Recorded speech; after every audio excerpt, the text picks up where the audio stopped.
চিৰকালে ধৰ্মনিৰপেক্ষ এখন দেশ হোৱা বাবে আমাৰ সংবিধান সভাই ভাৰতবৰ্ষৰ সভ্যতাৰ মূল ভেটিটোকে আমাৰ সংবিধানত প্ৰদৰ্শন কৰিছিল আৰু ন্যায়ৰ আধাৰত এখন সমাজ নিৰ্মাণৰ পোষকতা কৰিছিল।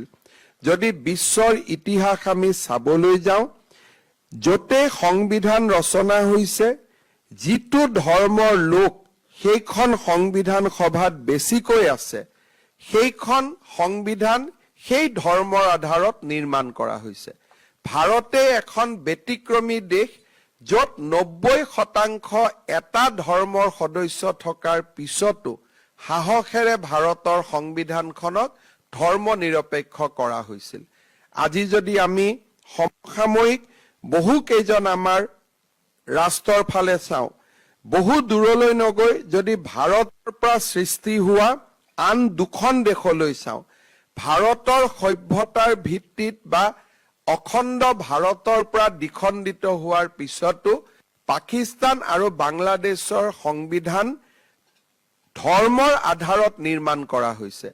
কিন্তু ভাৰতবৰ্ষত সংবিধান সভাত ধৰ্মৰ আধাৰত সংবিধান নিৰ্মাণ কৰাৰ সুযোগ থকাৰ পিছতো ভাৰতীয়সকলে সংবিধানক ধৰ্ম নিৰপেক্ষ হিচাপে নিৰ্মাণ কৰিবলৈ সক্ষম হৈছিল।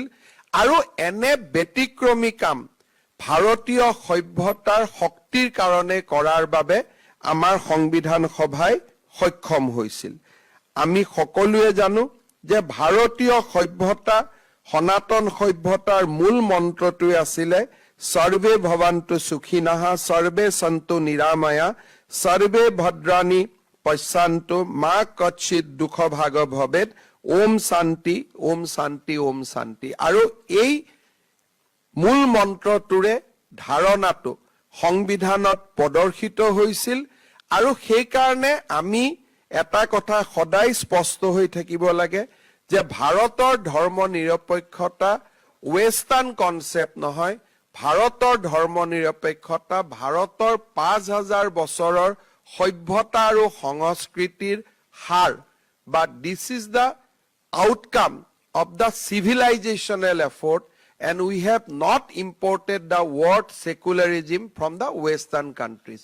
আৰু সেই কাৰণে সংবিধান সভাত ডক্টৰ B.A. আম্বেদকাৰে ধৰ্ম নিৰপেক্ষ শব্দটোৰ বিৰোধিতা কৰিছিল।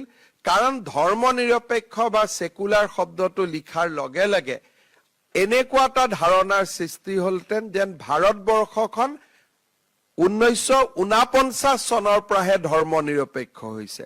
দৰাচলতে 5000 বছৰৰ পৰাই ভাৰতে বিশ্ব শান্তিৰ পোষকতা কৰিছিল। 5000 বছৰৰ পৰাই ভাৰতবৰ্ষই সকলো ব্যক্তিৰ সুখ শান্তি কামনা কৰিছিল। আৰু সেইকাৰণে ডেলিবাৰেটলি সেই সময়ত সংবিধান সভাই কৈছিল যে আমাৰ সভ্যতাই ধৰ্ম নিৰপেক্ষ, আমি কাকো ধৰ্ম নিৰপেক্ষ বুলি নিজকে প্ৰমাণ কৰাৰ প্ৰয়োজন নাই। কাৰণ আমি ধৰ্ম নিৰপেক্ষ সভ্যতাৰে আমি এখন সমাজ, আৰু ই 5000 বছৰৰ পৰা অহৰহভাৱে চলি আছে। যি কি নহওক, 76 চনত ধৰ্ম নিৰপেক্ষ শব্দটো আহিলেও আমি সদায় এটা কথা মনত ৰাখিব লাগে যে আমাৰ ধৰ্ম নিৰপেক্ষতাৰ ধাৰণাটো পশ্চিমীয়া কনচেপ্ট নহয়। আমাৰ ধৰ্ম নিৰপেক্ষতাৰ ধাৰণাটো হ'ল ভাৰতৰ সভ্যতা আৰু সংস্কৃতিৰ লগত জড়িত, আৰু ই আমাৰ সংস্কৃতিৰ লগত ওতঃপ্ৰোতভাৱে জড়িত।